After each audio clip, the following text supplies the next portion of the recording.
All right, it's Alexander Lawrence, the Portable Infinite, and we're here with Charles Pinion, director, writer, actor, film buff, film historian, and yeah, many years ago, he sent me this press packet because I was going to interview him on, I guess it was We Had Wait had just come out, and it was maybe a couple years, and he's been working on films. I mean, there's four. How many films have you done? There's four major ones, and then there's like a lot of short. Two shorts and four features. And I say the word feature, advisedly, I guess, because the first one, Twisted Issues, was 80 minutes. Red Spirit Lake was 69 minutes, and then We Await was 54 minutes. But coherent stories, titles, and then American Mummy, the 3D feature, was 80 some odd minutes. And but there was a short called Madball in 88 and a short called Try Again, which is on the Blu-ray. Sorry, that There it is. yeah, a Blu-ray of Red Spirit Lake and We Awake is out and available on Yeah, via Vinegar Syndrome. yeah. If you want to check out Charles films, I mean, there's Amazon or charlespinion.com, and snap up a copy of the Blu-ray. You can't get them from charlespinion.com anymore. You do have to go to Vinegar Syndrome. Okay, Vinegar. I'll put the link, vinegarsyndrome.com. Yeah. Okay, I'll put a link on that. And these two guys, the guys who did Duck, A Carbine Massacre, and Mail Order Madness, they're the creators of this label called Saturn's Core. That's a partner label of Vinegar Syndrome. Anyway, but Try Again I made in 2015, which is, I guess, technically it's my most recent film, and it was made after a movie, and it was made after American Mummy, which came out in 2014. So like, just a place like Charles Film. I mean, it's a lot. I mean, in the '80s, we used to have like magazines like Film Thread and Psychotronic, and there was like back then there was people like Charles who were kind of anticipating like this alt horror or alt vampire, kind of even like, and influences from like Charles Manson movies, and just like just all sorts of things, and I mean, you weren't like a full board member of the Cinema Transgression. I mean, you were kind of like coming from a different direction, really. I mean, maybe only one film had anything to do with the Cinema Transgression, maybe. Yeah, I mean, Jack Sargent in his revised Death Tripping, which was about the Cinema of Transgression, he had an appendix. There's now an appendix, Heirs of Cinema Transgression, or I forget, but to sort of show some of the connections, I think he brought up Eric Brummer and me and others who, because I always kind of saw, I think I just kind of came in on the tail end of that thing. Right. And but having said that, I mean, without the Cinema of Transgression,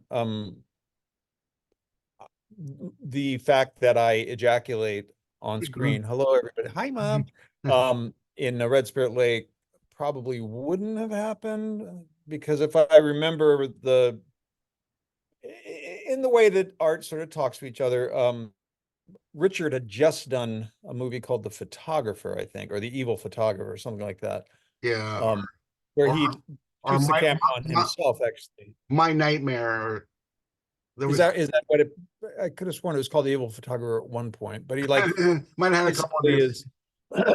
So, but similarly, in Richard's movie, The Bitches, which I'm in, he shot it, completed it, projected it at some screening in Brooklyn,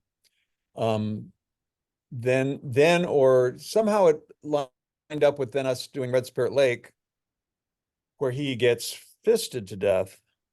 And as I recall the timing of things, then his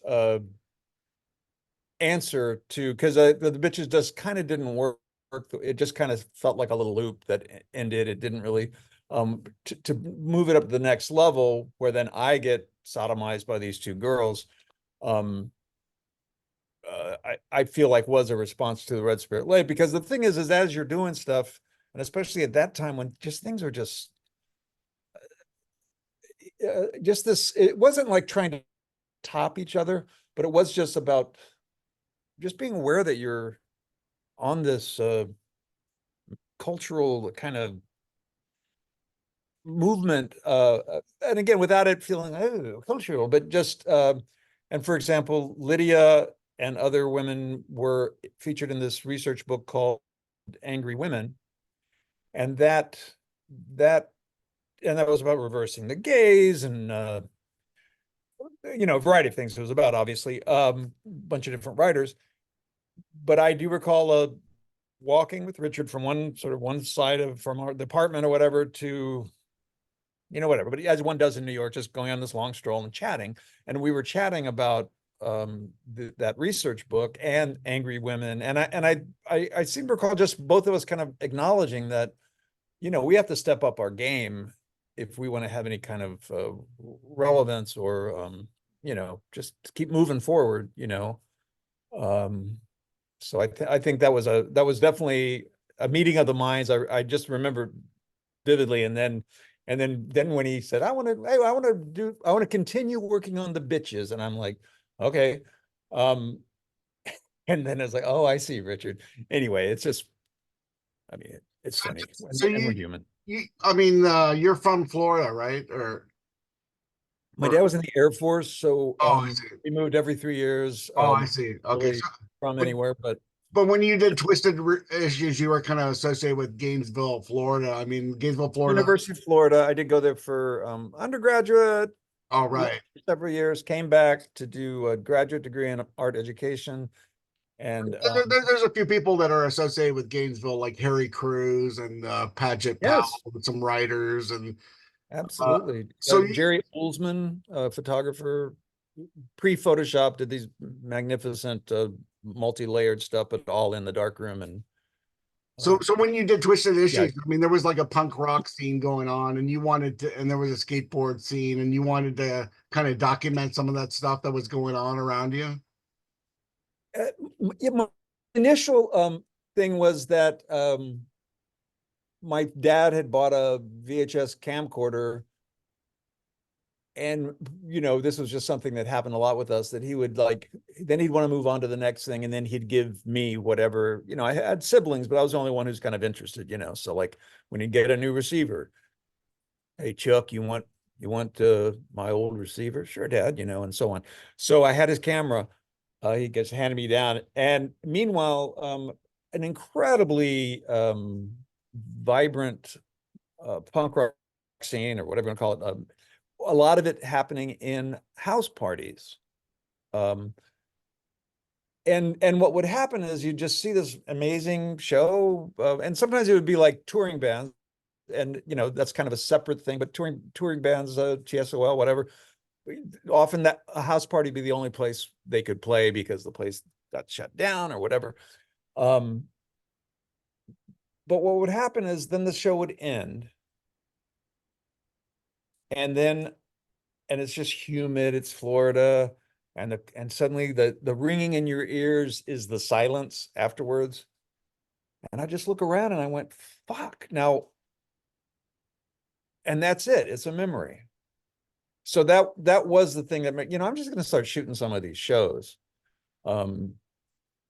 which, at the time, I think almost bordered on sort of like almost just because as a kid also I used to tape fucking Johnny Carson. So what, I mean, this idea of just wanting to document, but I wasn't thinking of a movie at that point. I was just thinking at some point I just want to have all this stuff. Okay. So that's kind of still the way I approach things. I collect images or collect little clips that I've made on my iPhone or whatever.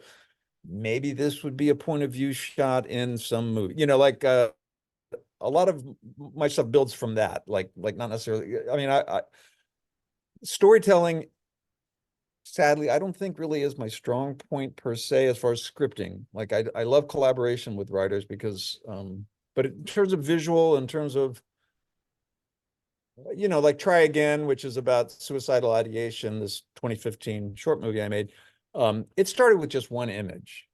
And it was just this slow move up to a guy sitting at his kitchen table, which would have been my kitchen table. And as you move, you realize that, oh my God, he's not alive. And then as it reveals that there's a pistol in his hand, it was basically just one shot of this one, and kind of a bummer of a story because that would have been the end. And Try Again is more of a feel good movie about suicidal ideation.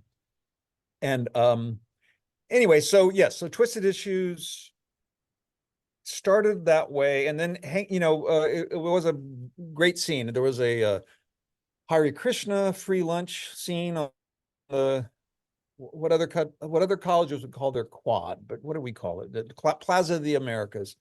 And it was just free Krishna food, and that's where a lot of alternative music types, monetarily challenged folks like myself and others, we'd have our free lunch and chit chat, shoot the shit. And I don't know what came first, this image or the desire to make a movie, because again, I knew I wanted to do something with this stuff, but I kind of in my head thought it was going to be a documentary. And then this one skater kid named Andrew Entner, who was credited in the credits, he and has sadly passed away. But anyway, he just had this idea. He said, I got this great idea, which is it's like a Jason monster, vengeful killer. He's killed, and this is what I remember. He's hit by a car. Anyway, he's killed and he's resurrected, but his skateboard has been destroyed, demolished. The trucks are gone, the wheels are gone. And he drills his foot to the skateboard to attach himself to the skateboard. And then he goes out and does all his murders with the skateboard stuck to his foot. Now, however many words Andrew used to communicate that was like, oh my God, I just loved it so much. And I really think Twisted Issues, that was like the nucleus of this, or the seed of this idea of a story, because obviously if you have a resurrected zombie with a skateboard on his foot, the sky's the limit as far as narrative possibilities. So then at that point, then I had two friends who were also in the punk scene, but they were writers, and said, hey, what do you think? And we started collaborating, and literally wrote the movie in like a 5-hour stretch. Twisted Issues, and we had some of the ideas, and we've recently looked at the script for the upcoming Blu-ray release for our commentary track, and a lot of it's not in the script. I mean, so we were either making it up. I mean, we definitely weren't making it up as we went, but we definitely were, and that's the thing about low budget movies and high budget movies. To some degree, you have to think on your feet. Certainly low budget movies, you have to a lot more. So again, so something might not be in, like, there's something in the script about someone being stabbed in behind, in his back of his neck, and a sword comes out the front of his mouth, and there's, it was beyond our scope or abilities at that point, or we thought we could live without that shot. Yeah. Well, after this movie, I mean, you ended up at University of Syracuse, baby, or No, Syracuse was before all that. oh, really? Okay, so did you meet some? I know Joyce Carol Oates is kind of associated with Syracuse University. What did you meet any writers there or anybody? Yeah, I kind of drifted for a little bit at Syracuse, and during that drift, I took a writing workshop from Tobias Wolff. Oh, right. Who, you know who that is? He Yeah. wrote, his brother's Jeffrey Wolff. Anyway, wonderful writer, wonderful teacher. She kind of a hard ass, actually, kind of was impatient with some of my writing, like thought it was too whatever. And then what really was the next step up for me as far as whatever is you had to apply to get into this other workshop, only limited seats and all this kind of stuff. And that was with Raymond Carver. And I did get into that. And that was just as his, star was starting to rise. And then he died. I mean, sadly, I mean, he was actually like Vintage was publishing his shit, and he was like, oh, but his book, What We Talk About When We Talk About Love, was the one that kind of like, blew it open. And I think Shortcuts, the Robert Altman movie, is based on stories from that book, I believe. Yeah. That collection of stories. So yeah, so Syracuse, absolutely. But I went there as a painter, printmaker, and it was just just a great experience. And there's this sculpture department called where they do their stuff is called Continental Can, which is this big warehouse, and they'd have these pours every Friday night, which is like pouring molten metal, and it was always just a big party. And anyway. Well, how did you find yourself coming to New York and meeting like Richard Kern and Nick Zed? That would have been after. I mean, the thing is, I went to Syracuse. Most of my peers who were artists and so on, they moved to New York, which is like what one does. What I didn't realize before going to Syracuse was, a lot of these people come from money, have money. That wasn't my experience. So when I graduated, I moved home to Florida where my parents lived, and moved in with them, back in with them. I was ahead of my time in that regard. And then I started teaching painting and drawing to elderly retirees in South Florida. And but then my brother was up in Gainesville, so I would go up to visit, and I just loved it so much. And it was sort of like an opportunity to like go back to school. And I went to graduate school to teach, okay. to be a teacher. But during that time in graduate school is when I started teaching, realized it wasn't really my thing completely. I mean, there's a whole story about that, but got into the punk scene in Gainesville and made Twisted Issues. Then almost immediately, Twisted Issues I showed in the spring of '88. I moved in like April of '88, if I'm not mistaken, to New York. So, and knocked around for a while. Found myself working for Midnight Blue, which was the video arm of Screw Magazine, if you will.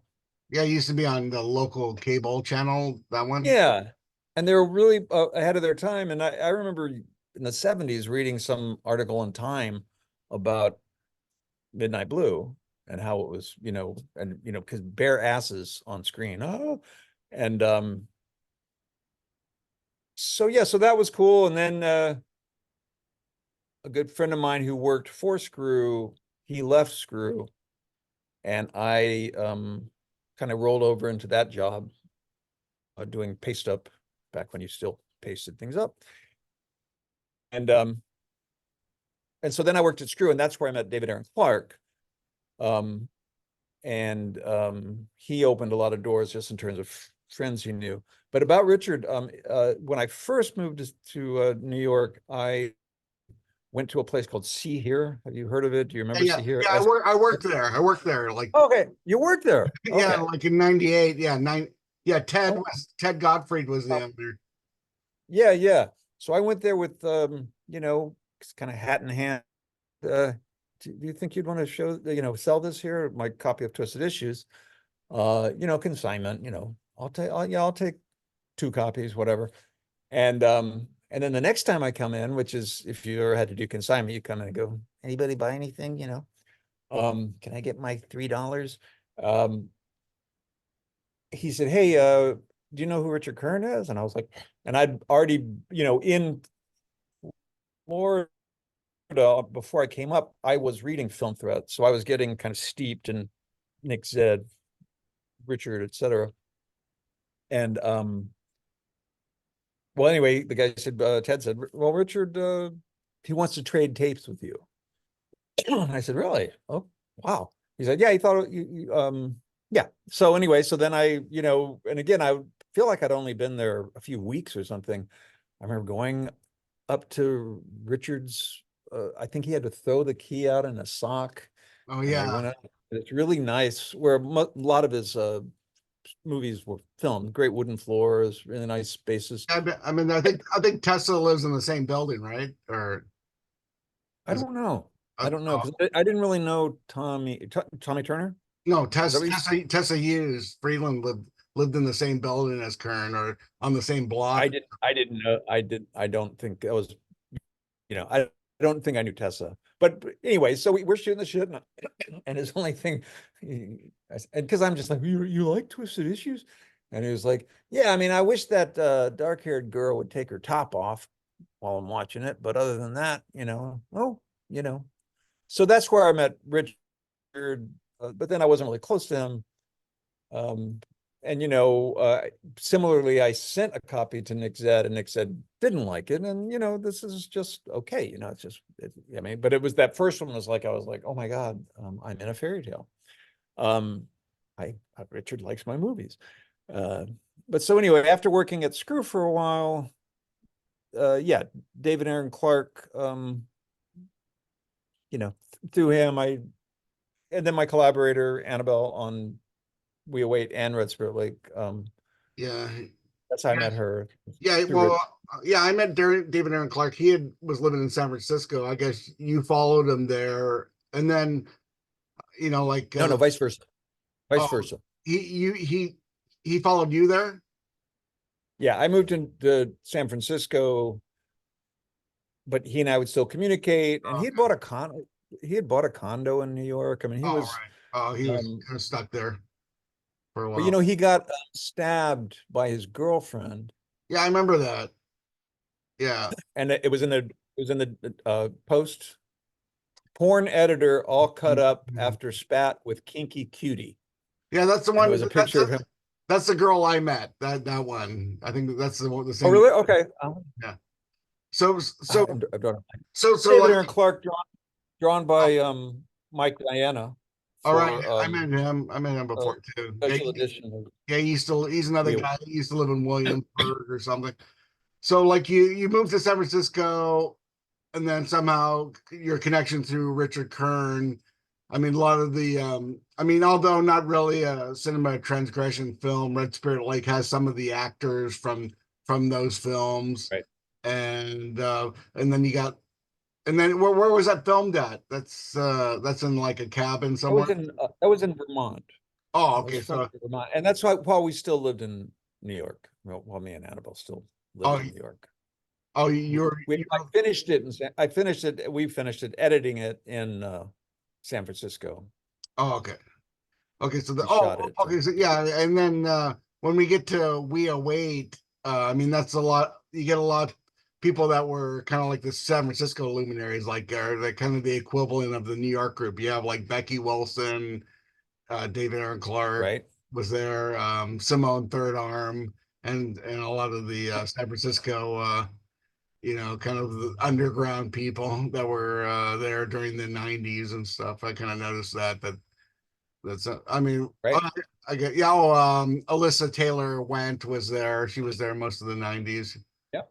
and she was great. Yeah, and yeah. I mean, I just watched Red Spirit Lake. I mean, these films at the time, I probably had one take on it, but I look at them now. I go, wow, he sort of anticipates a lot of alt horror and movies that kind of came later. So it looks sort of you like I said on the phone to you, I said that like you and Larry Fessenden seem like, oh, these guys were kind of going in a direction that a lot of people. I mean, now there's big films on A24 that are kind of sort of like that have the look of one of your films or a Larry Fessenden film. So it's kind of interesting that happened. And That's interesting. I love Larry Fessenden. so yeah, so so like, yeah, we should also remember to like I have this. Just, let me pull this out. This is like a trailer for the We Await film called Spirit Drive. It's actually it's a section from it. Um, Yeah. it's from the Spirit Drive. I mean, it literally is as though it were a Oh yeah. freestanding. Yeah. Oh, it's a yeah. Like, This one can still get from uh, Vinegar Syndrome, Saturn's Core. yeah. And this Okay. is the disc. This is a piece of my artwork that they decided to use for the inside. It's called Return to Red Spirit Lake, but it's done much more recently. Anyway, yeah.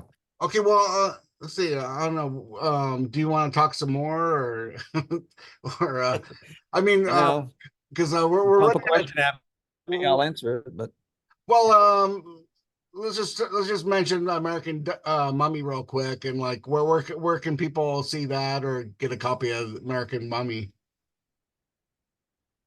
I think you can get a copy on Amazon. Um, that actually was a special Walmart only version. The amazing thing with American Mummy, it came out on Blu-ray in 3D, shot in 3D.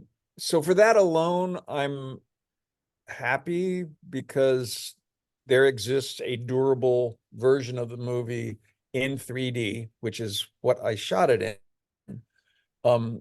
For a variety of reasons, I'm not completely happy with the movie. Um, and I'm responsible for most of them. But the challenge of shooting 3D and the reward of watching 3D, it's worth it in 3D. Shots seem to go on too long when you watch it in 2D. And the reason why is, and I knew nothing about 3D before I made American Mummy. And in fact, initially we were going to make it in 2004 or something. We're going to shoot it like I shot all my movies, basically, like on handheld cameras and, bloody but anyway, then it became this other thing when, I can get finance. My partner said I can get financing, but it has to be 3D. And at first I was like, oh, really? And I think if I understood it better, I probably would have been even more like, oh, really? Because there are certain requirements in 3D, your grammar. You can't use some shots that you could use in it, can't really do a whip pan, it's a bad idea since I know you can cut it, right? I mean, Yeah, yeah. Okay, okay, sorry. Yeah, we got sort of cut off there. Um, my rhythm got screwed up, man. you were talking about your producer and stuff, and so yeah, what We had why we had planned on making a very low movie called American Mummy that we're going to shoot with handheld cameras and stuff like that. But he had connections to Canon, so we had access to what then was like, oh, it's HD V, oh my God, it's not regular quality, and oh boy, and had we been able to make it, then I think it would have been an energetic, insane, fun movie. But instead it got put off, and ever so often he'd check in with me, if I get money for this, are you going to want to make it? Yeah, absolutely. And so he finally said, yeah, hey, we got money, but the only catch is they want it to be done in 3D. And so this was like 2011. So, Avatar had come out and all that kind of crap. So there definitely was a gold rush, so to speak, for 3D stuff. So that's why. And initially I was really not into it. Then once I just decided to get into it because it's going to be in 3D. And so for me, one of the charms of 3D is the frame becomes like a shoebox, becomes like a diorama, right? And so it asks to not have a ton of quick cuts. Instead, it asks to be kind of, and you just sort of lean in and you feel like you can look around wow, And actually, when things are underlit, 3D really makes them, you really feel this form of a shadow, and the silhouette has got 3 dimensions. And I recall, it premiered in Australia. Jack Sargent helped make that happen for the Revelation Film Festival. And it played a few places, but one place it played was sort of more in the outskirts of Perth. And it was in this small venue. And and I think I came in late, so the whole place was sold out. And I just kind of stood over here, to watch it, and I felt like I was in a crowded bus as far as the people on screen. Like someone would be like, like here in frame, and and I felt not claustrophobic, but almost just it was convincingly in 3 dimensions. I wasn't looking at a flat screen. I was, anyway, so that's 3D. But for a host of reasons, not least of which the script, it's not my favorite of my movies. I mean, when it is like my movies, and by that I mean gory or funny in kind of a dumb way, or you know, uh, I like it then. But there's some moments of tedium that I mean, once you get past a certain point, I mean, the problem is you shouldn't have to wait to get to past that point. I wish we'd somehow done something more interesting beforehand. It's very expository. And anyway, so where one can see it, you can still get it on Amazon. I don't know how many people have 3D movies, TVs anymore, but I mean, there is a tight-knit community that loves 3D still, and I'm one of them. And but as your TVs die, then people are buying projectors that show 3D because I have one back there somewhere. yeah, is that right? Yeah. But where did you shoot the American Mummy film? In the desert, Apple Valley. It's I mean, occasionally I'll see a video or there's Mr. and Mrs. Smith, the one with the Brad Pitt and all that.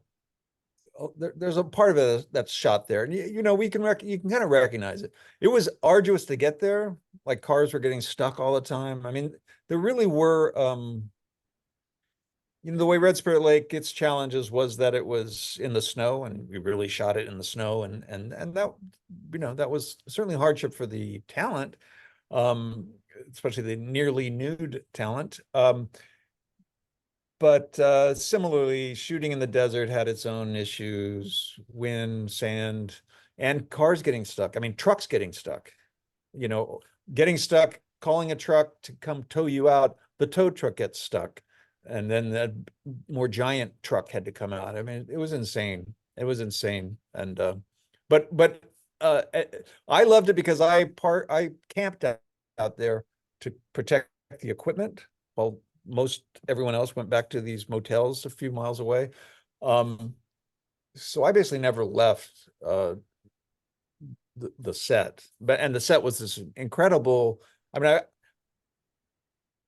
just watching the movie brings me back to that set, and the set is just beautiful desert. I mean, just evocative. And you shot it in 2 weeks, or how long did it take?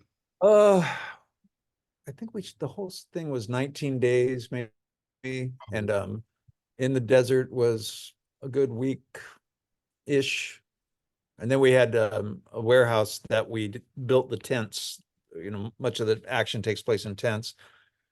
Built the tents and did all the interiors there where we could have more control. And well, going back to We Await and your San Francisco period, I mean, how did you pick? How did you select the actors that were going to be in that one?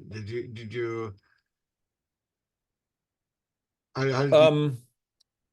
did those people pick the story or the script? Or yeah, I mean, well, it seemed like, I mean, it was going to be you, Annabelle Lee, or a few people. There's kind of like a main family kind of thing, and then there's like all these kind of other characters that kind of show up and stuff. So, like, how did you pick all those people that were kind of maybe some of just people we know? I mean, it's Oh. I swear, like that's that's where American Mummy is also different is, we had castings, we had, we're in LA, so of course tons of auditions and so on. So that's very different than the way, like, say, we did all my movies besides American Mummy pretty much have been, hey, wouldn't he be great at, like, and part of it is selecting a ready-made, like Simone Third Arm is a ready-made, right? She we don't have to like write a character for her. Here she is. We know she dicks around. Did she dick around with blowtorches? I think that was Andrew's thing, the blowtorch and the penis being heated by um the clamp on his, anyway, all that, and San Francisco, just what a crazy scene that was. And I don't know if it still is, but performance, S&M, on stage, like one of Simone's things, as I suppose is, being, there was like a dildo on a machine that Oh, she would do these oh, oh, I didn't, dissect. I mean, I never saw I never saw it, but yeah, I saw, I mean, I know, people were just, it was just such, like, how could you not, so like yeah, I mean, all the characters basically like that. He was our mechanic, the guy who plays Clive, and he just lived down the street from us. So you want to be the mechanic, the guy who plays the mechanic, and well, yeah, well, Simone Third Arm was sort of a bizarre, perform artist. And then, yeah, I mean, the whole dildo on a machine. I mean, those were sort of people that were kind of like part of SRL that kind of came up with that at some point. And yeah, yeah, I think totally. another roommate of mine, George Holmesy, I think built one of those like in the later 90s and stuff. And I mean, I think those ideas were in the air and stuff. I didn't really, Definitely, I didn't definitely. connect that with Simone. I mean, she was doing well, I know that Otter was doing fire eating. Like Simone, I mean, she was doing like, I mean, she just had like a bizarre look. And kind of like she was doing performance art and different things and in that Right, time. And she was on the scene. right. She was like one of the people that were kind of like in the San Francisco kind of alt community, so to say.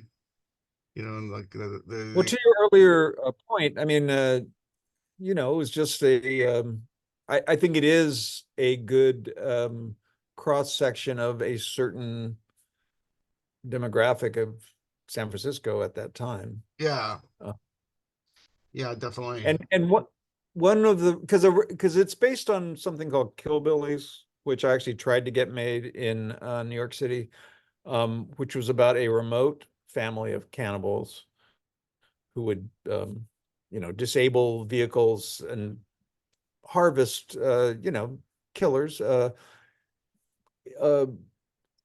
we await, we just transplanted the whole idea, but put it in the Mission District in an apartment, and that added a kind of more terrifying for some people, because like, I know I'm not going to be driving out in the country, so I'm not worried about a family of cannibals getting me, but oh my God, these guys could be your neighbors. And that was one of the comments that we would get, would be like, like, and being cool and tattooed and whatever also wasn't going to protect you from these people, because some of the victims weren't all straight folks, I don't think. But yeah, that does add a kind of a almost noirish quality that takes it out of the Texas Chainsaw Massacre setting. It definitely, in its original version as Killbillies, it was more like Texas Chainsaw Massacre in its setting. Yeah. And like and I mean, this sort of resonates with films about like the Manson films, the previous, you were into that stuff. I actually, it's funny. I wasn't really into that stuff, but I think I'm a little older than I was born in 58. So I remember the Manson story, not secondhand, but I mean, well, as secondhand as the news is, but basically it was like, whoa, and then later that year was Altamont. And it was just, and as an 11-year-old with an older brother who listened to music and stuff, and I anyway, so I was never into Manson the way that a lot of Yeah. my contemporaries in the scene were, but I think I don't know. I remember actually pissing someone off, like saying, "Why are you so into Manson?" Like I don't get it, like it. But anyway, that's Yeah, it's a little dated now, but yeah, you have to admit that Steve Railsback Manson TV made for movie was pretty good. I love that one. Oh my God. I think And I actually like I'm drawing a blank on his name, but Jim Van Bebbers. Have you seen his Manson movie? yeah. That was, I think that played at New York Underground one time, I I think, believe it did. or Gun six, Chicago. Yeah. Let me Gun, ask you about Gun that. 16. Let me Yeah. ask you about that. Okay, so I kind of connected you earlier with Film Thread and Psychotronic and incredibly strange films and the research stuff, and but that was more like 80s and stuff. But getting to the 90s, I mean, there was all these kind of alternative film festivals. So you were, I mean, we await, having like your feature like play at one of these things. I mean, that's a big deal. It's like, oh, you got like the big 9 o'clock spot for a feature at the Chicago Underground Film Festival or the New York. So when did you connect with those kind of alternative film festivals? I mean, the Roxy in San Francisco had a lot of those kind of type of things all the time, back then. Um, I mean, definitely the Chicago Underground Film Festival put the work on the map, so to speak. And one reason is they accepted Red Spirit Lake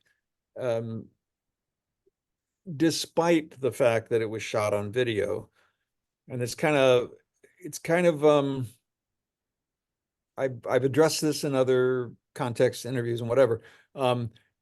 If you didn't live through that period, you wouldn't understand how shooting on video was really looked down on for narrative work. A documentary, sure. What do you expect? But narrative work, that was always kind of and so I never got into the New York. I mean, there could be other reasons I wouldn't get in because the movie sucks, but what it was on the form, it would say, did you shoot in this? Video wasn't a choice. And so, I mean, in a way, it's very liberating to feel like, well, fuck, no one's going to see this, so I'll just do whatever the hell I want. But of course, you want people to see it, and with Twisted Issues, mail order is what made that happen, and it was shipped in a Ziploc baggie with the movie, a cassette of the soundtrack, and a little booklet with storyboards and stuff from Twisted Issues. So I'd already kind of established myself as a sort of mail order dude, but I wasn't breaking into festivals, and mainly because I couldn't get past the application form because I didn't shoot it on Super 8 or whatever. But Chicago Underground Film Festival was the first one, and I think I just read an interview with Brian or Jay, or that was somehow they asked about, do you accept video or something, and they said cinema is cinema. I'm kind of I'm trying to quote them, but basically cinema is cinema, montage is montage, storytelling with moving images is what that is. So we accept all of it. And I think that's what made me go, well, fuck, I can send Red Spirit Lake. And sure enough, we got it in to Red Spirit Lake with to Chicago Underground Film Festival. So I mean, they definitely, just having that attitude. Otherwise, I mean, I don't think I would have I mean, I wouldn't have met Jack Sargent, and he certainly also did a great job of amplifying my work, and it really was this video bias. And so anyway, so that's just history, like, and Yeah, now of course, you know. yeah, my experience at the time, I mean, it was like, I mean, I remember seeing Lydia Lunch open up her birthday party in '83. And so like I was aware of her. And then I saw Right Side of the Brain and didn't really like it. And then maybe like 10 years had passed. And then like things happened real fast. Like New York Girls by Richard Kern came out. Um, Death Tripping came out. And then, I moved to New York and stuff. And I went to Richard Kern showed a couple of his films at San Francisco Art Institute. So I saw a couple more of the newer ones. Oh, well, these were better. And then like the Whitney had like a cinema transgression film festival, like I think in '97. So they were getting kind of Wow. mainstreamed in a way, or at least accepted by the high art thing, and they were showing like some Kern and Zed films there.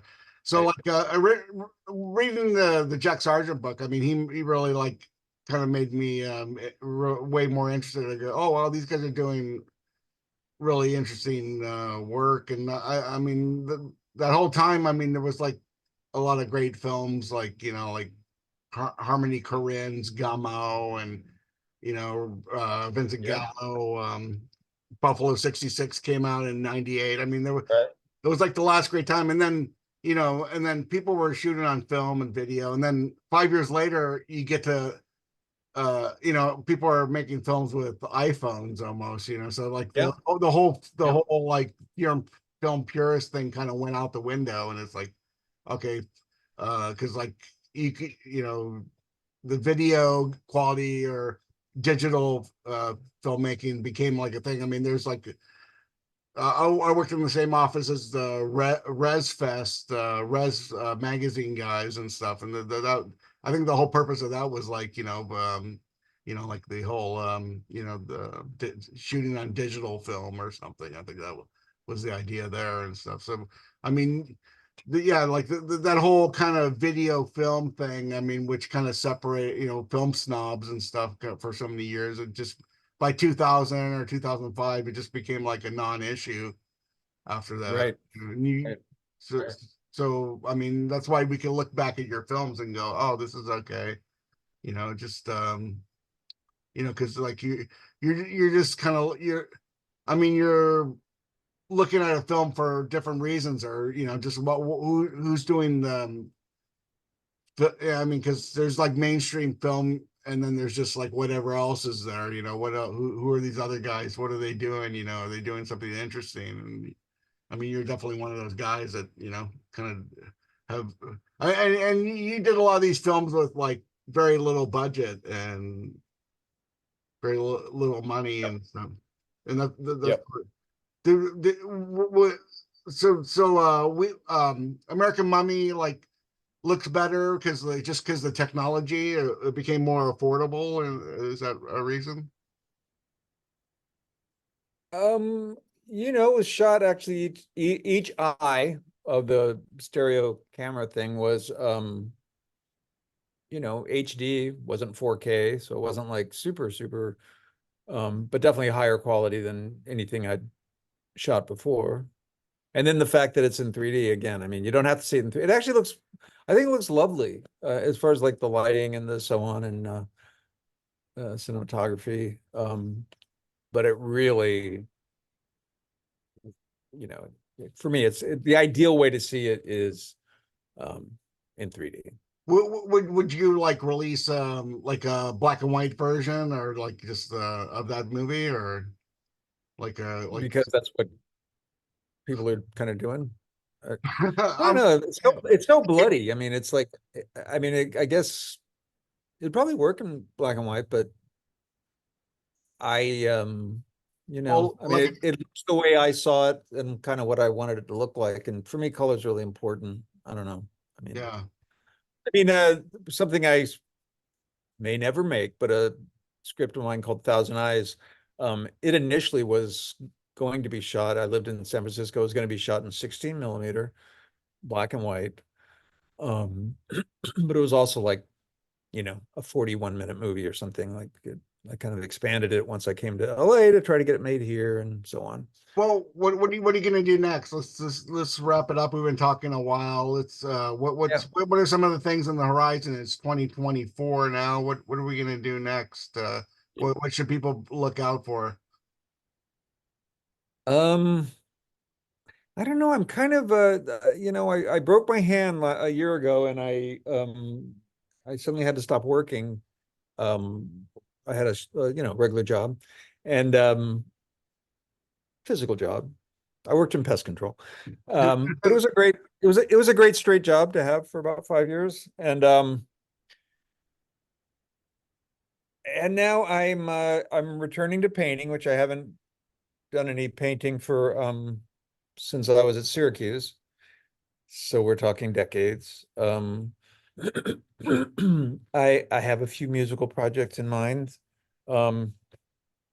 I don't know. I'm kind of Okay. my approach to work right now is like it's a mosaic, you know, like I'm doing this for a while, then you know, I mean, and I do want to revisit some of my unmade scripts, which just realistically, I don't know if they'll ever get made. And I'm a couple of them I want to novelize and see how that goes. A thing that kind of was to jumpstart my interest in painting again was to do portraits of some of the characters from these unmade scripts, to sort of have them have a life. But anyway, and you know, I'm thinking chapbooks of I have a short story, but yeah, sorry. I mean, I'm not really like, oh, I've got this coming up. And filmmaking is so collaborative and so Yeah. resource dependent. It's not money.